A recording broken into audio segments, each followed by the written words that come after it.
you've been code switching, back and forth during this conversation.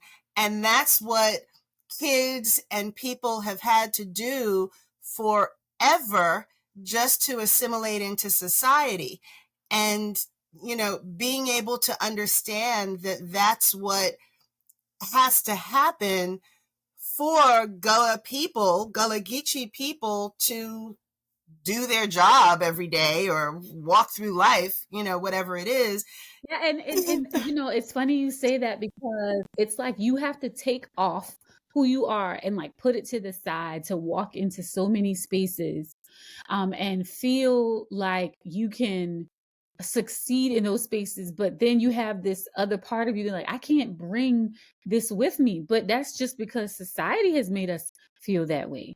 And it's really sad. I look back over as I was doing all of this work, I remember interviewing my grandparents, and they would tell me how they encouraged my parents to not speak Gullah because they wouldn't be able to be successful. They wouldn't be able to go to college. They wouldn't be able to get a job.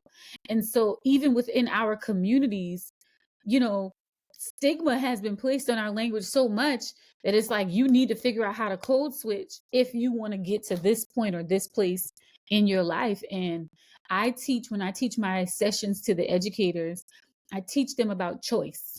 And I say, part of empowering our kids to own their identity and be proud of being Gullah Geechee is to make sure that there's a safe space for them to have a choice when and where and how they express themselves. If they choose to code switch, that's their choice. If they choose not to, that's fine as well. But we give them the freedom to be who they are and use the language in which they feel most comfortable. And if they are using Gullah in a form that you don't understand, then it's on you as the educator to find the resources to understand them better, ask them questions. We talk about how to ask questions, how to ask clarifying questions, or how to go to colleagues who might be from the community. You have other teachers down the hall who are Gullah Geechee, and if you have trouble, bring them in and help them, let them help you to understand these kids a little bit better.